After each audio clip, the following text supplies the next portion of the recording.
Welcome to Crystal Clear Moments. Hi there, I'm Crystal Blackwell, your host, executive coach, speaker, and your biggest cheerleader on this journey of transformation. This just isn't another podcast. It's a space where aha moments happen, where we get real about the twists, turns, and breakthroughs that shape us. You know those moments when everything just clicks? Well, that's what we're here for. Every episode, we dive into powerful conversations with inspiring leaders, change makers, and everyday warriors. We have faced challenges, embraced growth, and found clarity in chaos. We'll laugh, we'll learn, and we'll learn to leave every conversation a little wiser and a lot more empowered. So if you're ready for an eye-opening, inside, bold conversation and some serious motivation, you're in the right place. Let's get clear, let's get inspired, and let's make every moment count. This is Crystal Clear Moments, where one breakthrough can change everything. Let's dive in. Hello, and welcome back to Crystal Clear Mini Moments. So remember, these are the types of crystal clear moments that we're going to be talking about. They're just shorter clips, more leadership, more things that are going to inspire you, and this different experiences that maybe I've had, like with my clients or maybe with myself, or just even some of you may have shared some things with me. So I would say lately, one of my number one training and coaching has been around change and the workplace. And there's a lot of change going on in the workplace. People are getting different jobs. People are leaving their jobs, going someplace else. Unfortunately, people are like being laid off, and then their jobs aren't replacing that person. So then there's others who are getting more work to do. So there's a lot of overload, burnt out.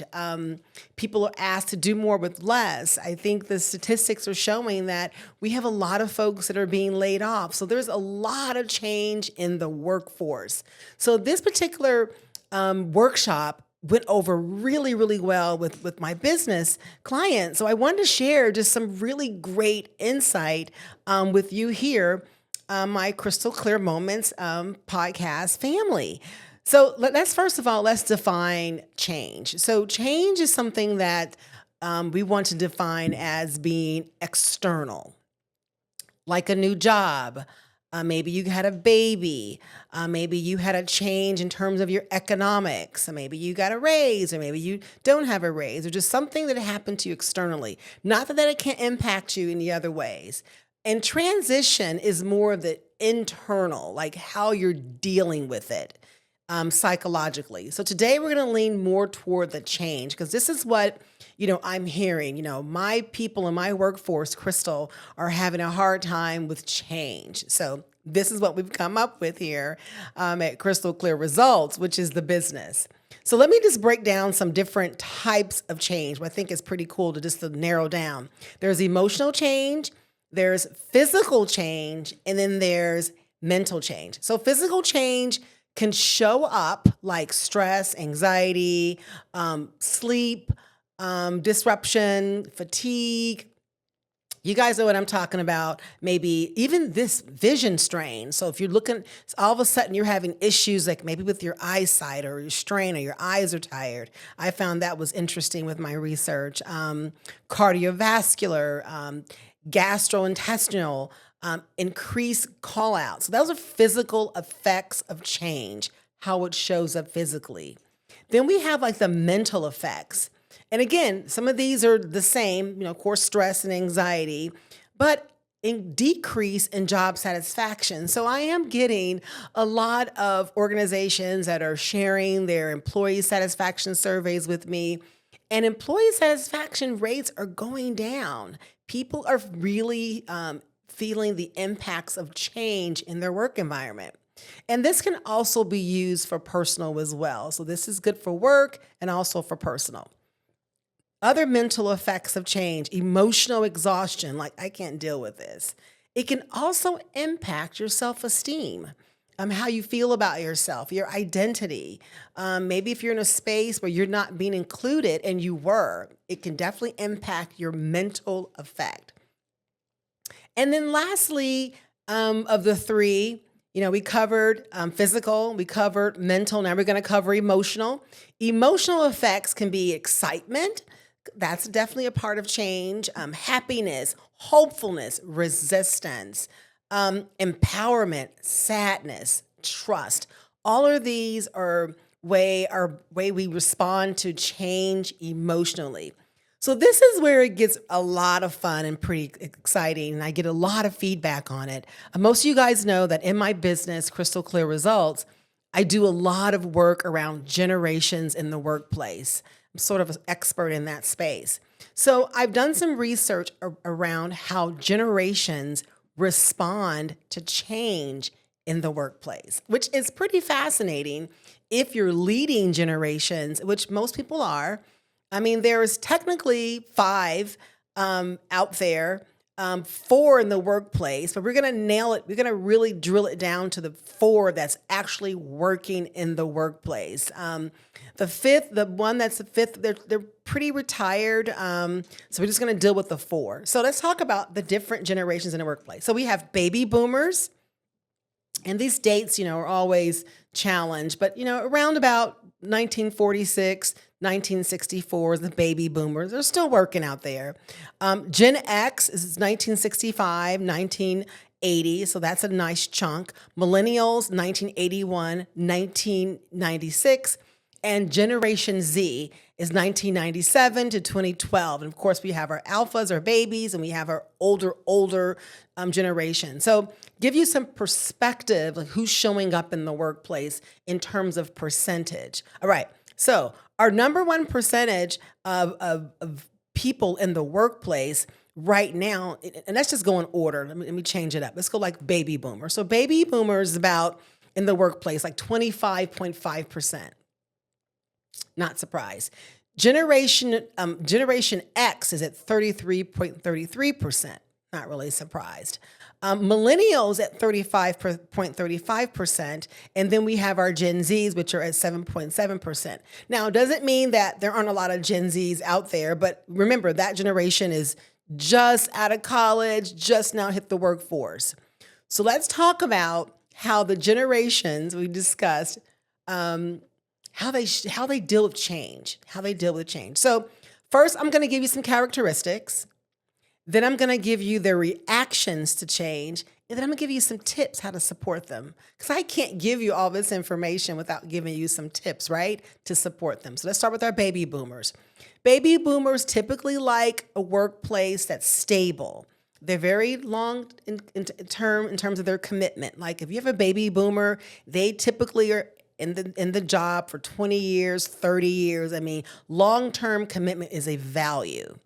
They typically, when it comes to change in a workplace, they typically experience it because they have before. So they know how to navigate through change. They've been through it before in the 80s. They've been through it before in the 90s. So this generation can navigate through change. Now, how they react to change is they tend to be cautious. And they may resist to a sudden drastic change. So if you make a quick sudden change on a baby boomer, they may resist that. So you may want to give them some warning. And again, we're going to talk about support in a little bit. Also, for our baby boomers, they need clear and rational support and leadership during change. Like they need to know who's my leader. Are they qualified? Why are we changing? What's the support you want to give me? Like they want the blueprint. They want to know what is going down. That is our baby boomer generation. Now, our baby boomers, how we can support them during change is give them the details, break it down, the explanation, the why, involve them in planning. Hey, tap into their knowledge.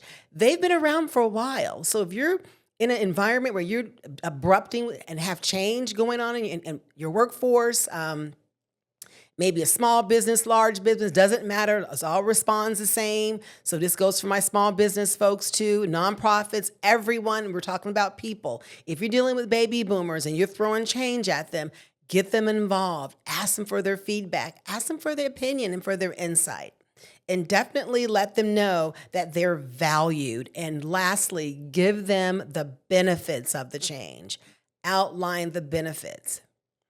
So now we've dealt with our baby boomers, and now we're going to talk about our Gen X's, and that's my generation. So let me talk about me, how we deal with change. But first, let's talk about our characteristics. So Gen Xers, and you guys, when I say this, you're going to go, yeah, you're right. We're super independent, don't like anybody. I can do this on my own. I got this. We just, not that we don't like to work as a group, but we're pretty good about being independent in terms of in a workplace. Pragmatic, yeah, we will go there. We're very pragmatic, lots of questions, very resourceful. When you come to us, we love giving information. We love solving problems. Gen X is the first generation that really had to adapt to a lot of technological changes. So this group understands it. They're nimble. They may not like it, but they can do it. They're nimble, they understand it, and they also understand organizational shifts. And what that means is sometimes when there's a change, the organization structure may even change. Maybe the org chart may change. Maybe the priorities may change. So this generation is pretty good about navigating through those types of change. Now, how we react to change, that's a little different. Gen X, reaction to change. Generally open, but typically can be skeptical. They're like, everything is a little sus. What's going on here? Very side eye, may ask a lot of questions, lots of questions. So if you're in a meeting and you're going through change and you got a Gen X in there, they're probably the one asking the most questions, which I know I do that. I know sometimes it could be crazy annoying, but hey, that's how we show up. So have the answers because Gen X are going to ask them. So be prepared if you are leading change in your work environment and you have Gen Xers in there, you're going to get those tough questions more than likely from that group. So the way we support our Gen Xers is what we like. Clear communication. Everyone likes communication. Clear communication. So figure out what works.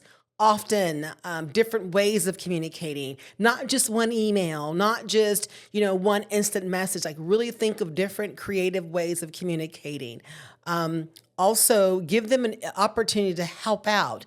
They love solving problems. Remember, I mentioned that before. So give them a problem to solve. Like, hey, we're having an issue with this. Throw it at them, put them in a group, give them the situation and let them problem solve it. Let them fishbone it. Let them really process and prove that right on out for you. That's what they love to do. And lastly, involve them in a decision-making process. They like to make decisions because, that's, again, they're typically at that point in their career right now where they've got some experience underneath their belt. A lot of them have leadership experience. So get them involved. Take off some of that pressure in the decision-making process. Now we have our millennials.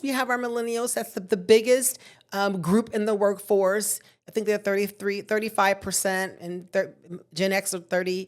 So they're right at the tip of the highest group. So we're dealing with a lot of millennials in the workspace.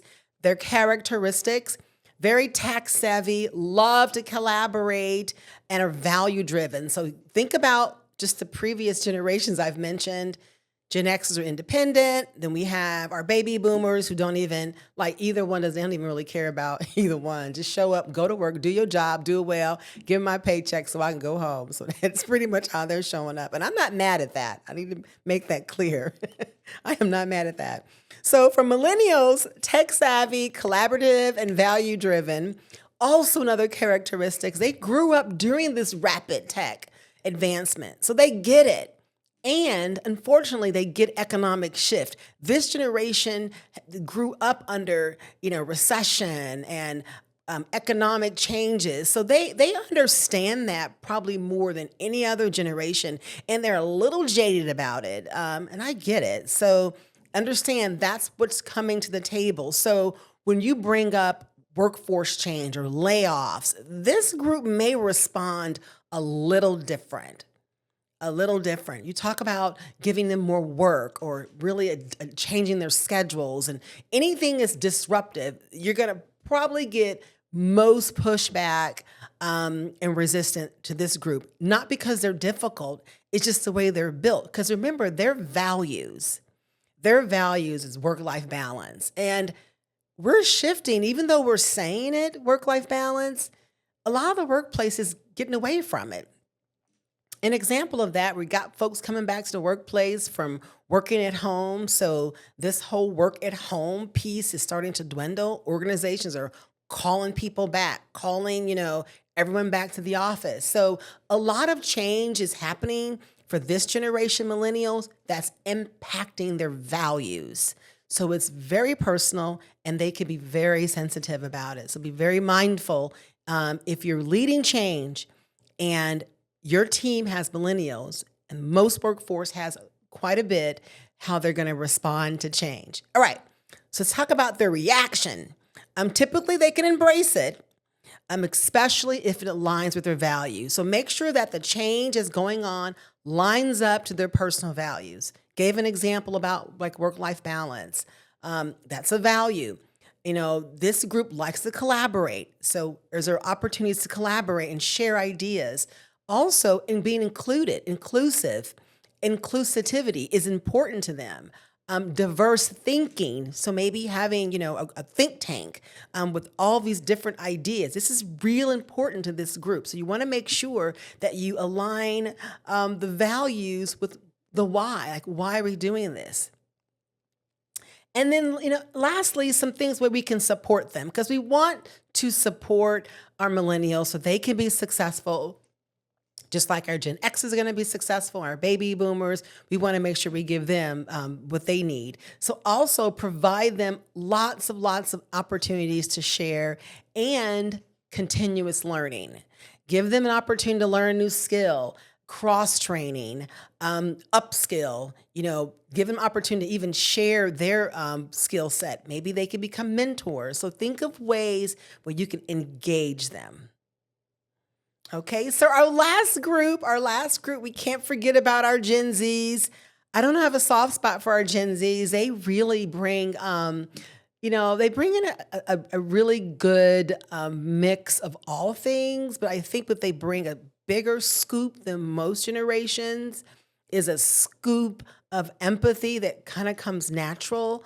So keep that in mind when you're leading this group, that they have an extra scoop of that than most. So characteristics, digital natives, that's like all they know. That's all they know is a digital world. So paper and all of the stuff that we do, they're taking notes on their phones. They could be in a meeting with you. They're probably taking notes on their phone. So they're not on their phone texting people. Typically, they're probably taking notes. Small example, but that example can really throw a leader off if they're not aware of it. Entrepreneurial, in terms of how they think. They approach everything like an entrepreneur. And I think that's fascinating because that means innovation. That's creativity. That's diverse thinking, diverse problem solving. So they approach even their own personal projects as an entrepreneur. So tap into that space, the fact that that's how they view things in the workplace.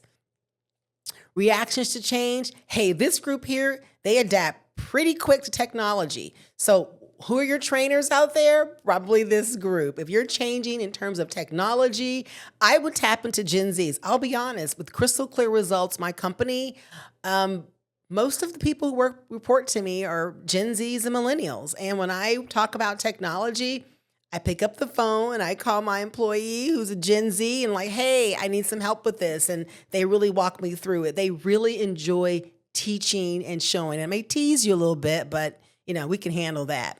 So again, quick to change, especially in technology space.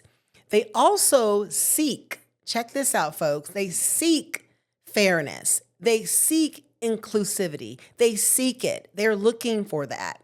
They also love immediate feedback. They want to know on the spot, like what's going on. They want feedback. They appreciate feedback. Feedback to them is a value.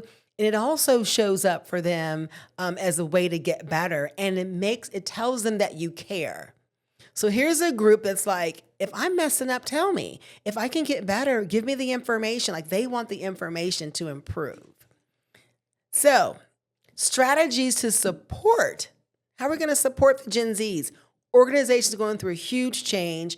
We got some really top talent that we just hired in from one of the local universities. We had a hard time getting them here. We want to keep them. This is how you're going to keep them. Strategies to support. Leverage your technologies. Leverage your technology tools. They love the digital tools. Leverage them in terms of communication and training. If your organization is still scaling up in the technology space, then use this group to help you. But that's the way we support them through change. Also, ensure that they're around people that they feel like they're seen. Now, it doesn't mean you have to coddle and hold them and every day have a one-on-one, but they want to make sure, they want to know that they're valued. And really being valued is being heard and given opportunity to share ideas and not told, well, you're too young or you haven't experienced that yet. Everyone is bringing something of value to the table. So the way we can support Gen Zs is make them feel like and sincerely what they're bringing to the table matters, and that they're not just there and they're young and they don't have the experience. They do have experience in other areas. Our job as leaders is to tap into what that is and really maximize on their strengths. So there are the different generations on how they handle change. I hope this was helpful. I tell you, when I do this with organizations, especially leaders, they love it. We have a lot of fun talking about it. It's a really kind of a blown out workshop, hands-on thing. But I thought this would be good information to share with my Crystal Clear Moments family so that you can take these tools and you can implement them in your workspace, personal and professional. All right. Thank you. Talk to you soon. Bye.